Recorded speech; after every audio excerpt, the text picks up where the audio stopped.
Hello दोस्तों, नमस्कार। Welcome back to my channel. आज हम रीजनिंग का एक टॉपिक लाए हैं जिसे डाइस बोलते हैं, हिंदी में पासा बोलते हैं। इस टॉपिक से सारे एग्जाम में एक आध क्वेश्चन देखने को जरूर मिलता है।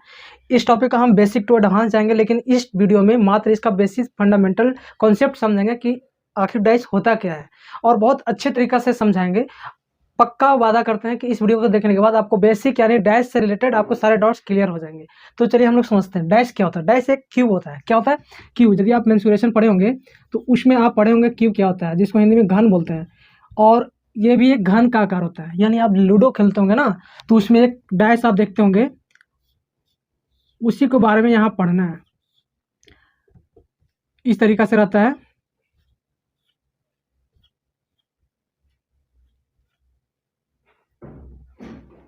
जो भी है, ये डाइस हुआ। डाइस में क्या क्या होता है भाई? तो डाइस में फलक कितने होते हैं? फलक, पहले एक डाइस और बड़ा सा यहाँ पे ड्रॉ कर लेता हूँ।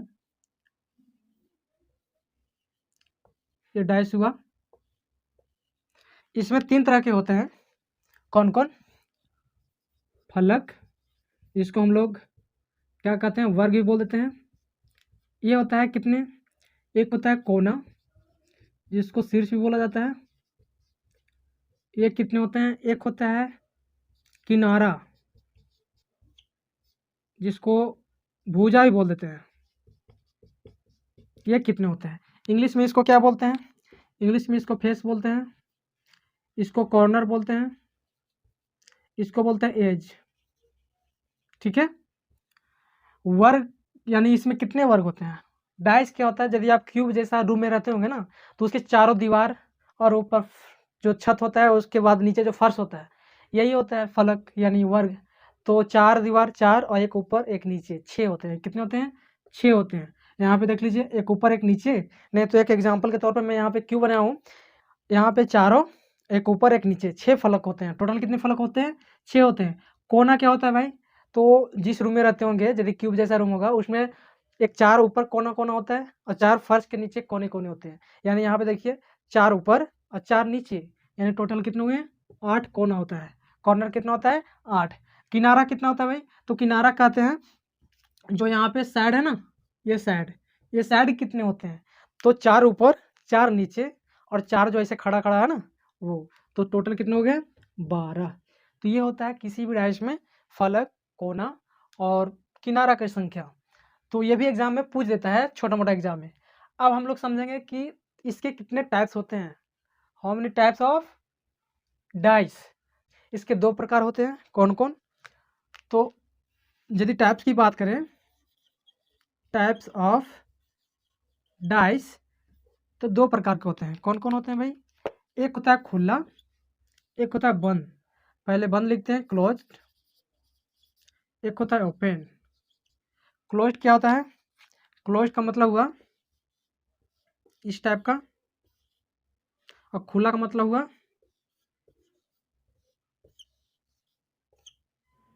इस टाइप का।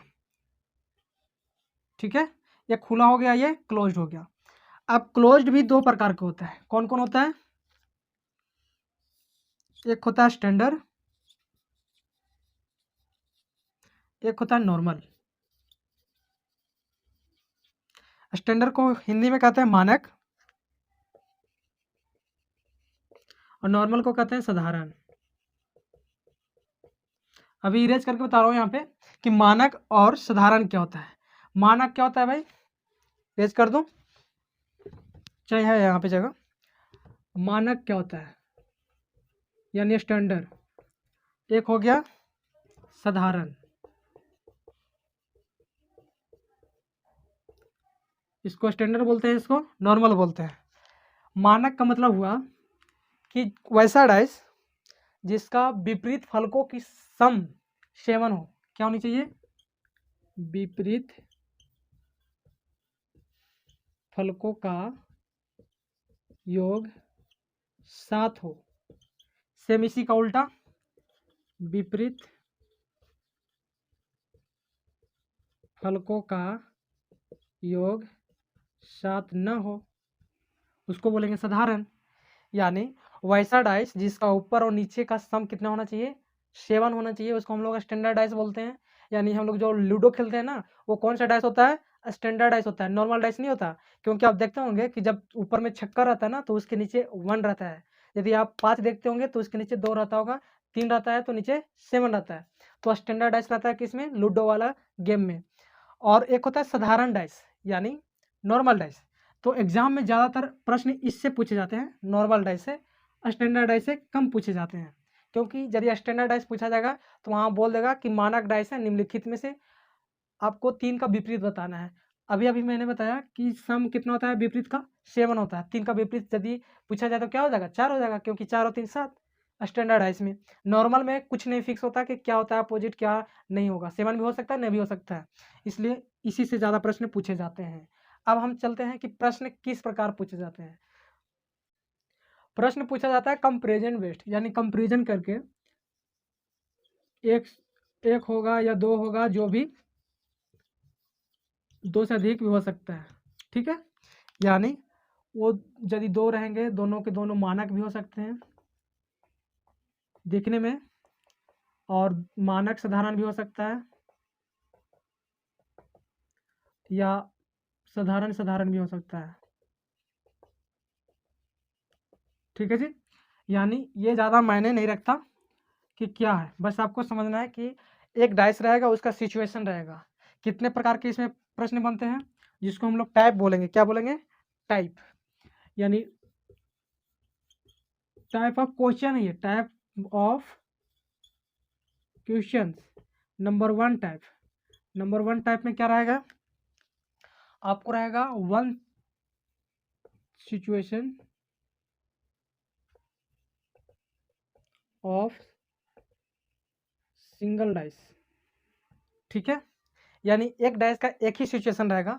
For example,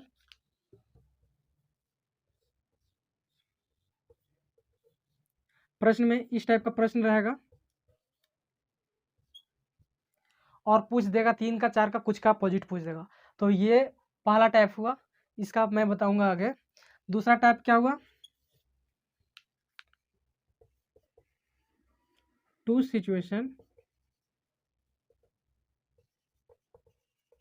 of single dice. मतलब क्या हुआ? 2 सिचुएशन रहेंगे एक ही डाइस का। ठीक है,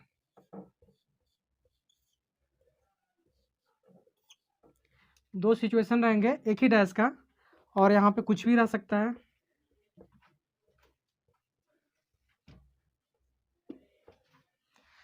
तो आपसे ये प्रश्न पूछ देगा किसी का विपरीत। तो इस टाइप का भी प्रश्न आता है, इसको बोलते हैं 2 सिचुएशन ऑफ सिंगल डाइस। ये दोनों सिंगल डाइस यानी एक ही डाइस है, और इसका अलग अलग सिचुएशन दिया हुआ है। इसी से ज़्यादा प्रश्न पूछे जाते हैं एग्जाम में। अब अगला है टाइप, ये टाइप है, टाइप नंबर 2 हो गया। अब टाइप नंबर 3 देखेंगे। ये क्या होता है? मोर देन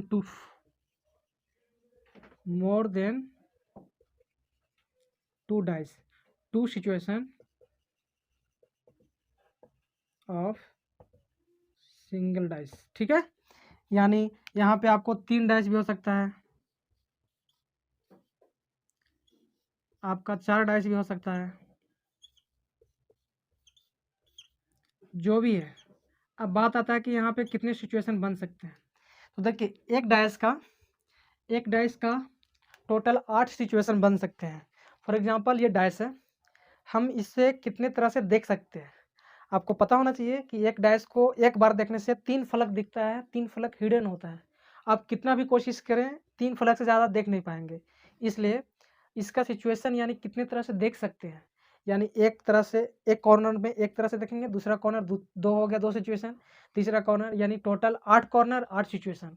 यानी जो इस सिचुएशन की बात हो रहा है ना, पहला सिचुएशन, एक सिचुएशन, दूसरा सिचुएशन, ये 3 4 5 8 तक बन सकता है। यानी पहला टाइप ये रहा, दूसरा टाइप, और तीसरा टाइप में आप मोर देन 2 यानी 2 से जितने रहेंगे ना, उसको एक ही टाइप में हम पढ़ लेंगे कि सारी सिचुएशन, यानी 2 वाला मेन है, उसके आगे सारे बन जाएंगे। ठीक है, अब चलते हैं अगला, चौथा टाइप। चौथा टाइप क्या होता है?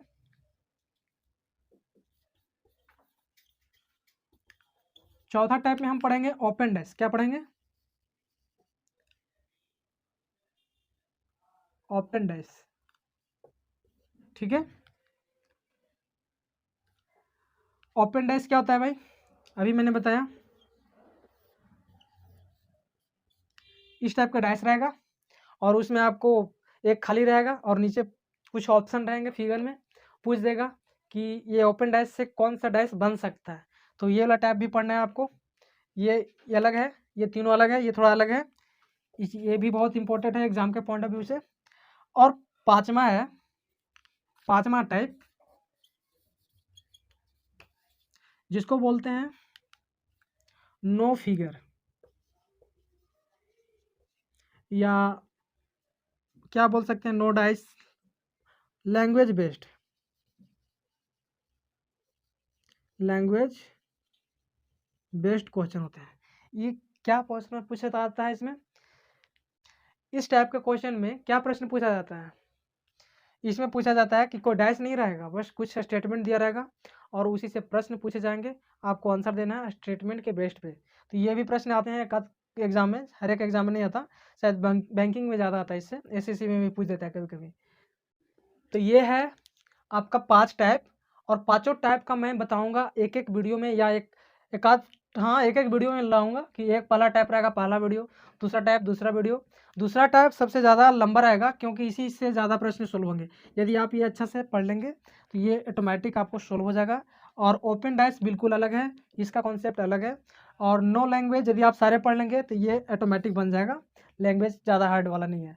तो आपको सबसे ज़्यादा ध्यान देना है type number 2, situation of single dice, वो उसमें भी आपको सब टॉपिक पढ़ना है कि 1 कॉमन 2 कॉमन, और भी इतने सब टॉपिक पढ़ना है। शायद ये एक वीडियो में कवर हो जाए, लंबा वीडियो रहेगा वो। तो उम्मीद करता हूँ ये आपको डैश का फंडामेंटल बेसिक कॉन्सेप्ट आपको बहुत अच्छे तरीके से समझ आया होगा। यदि ये वीडियो आपको पसंद आया तो अपने दोस्तों के साथ शेयर करें, और भी इस तरह से बेसिक नॉलेज जानने के लिए, यानी मैथ रीजनिंग का आपको बेसिक नॉलेज ना हो, रिवीजन करना चाहते हो, आपको कुछ अलग सीखना है कम टाइम में, तो आप हमारे साथ जुड़ सकते हैं। आपका प्लेलिस्ट में सारे मैथ रीजनिंग का टॉपिक देखने को मिल रहा होगा, और हिस्ट्री भी है, साइंस भी है, ज्योग्राफी भी आने वाला है, पॉलिटी भी आएगा, और सारी चीज़ें आपको देखने को मिलेगा तरह तरह के। तो ठीक है, आज इतना ही तक, फिर मिलते हैं अगले वीडियो में, तब तक के लिए बहुत बहुत धन्यवाद।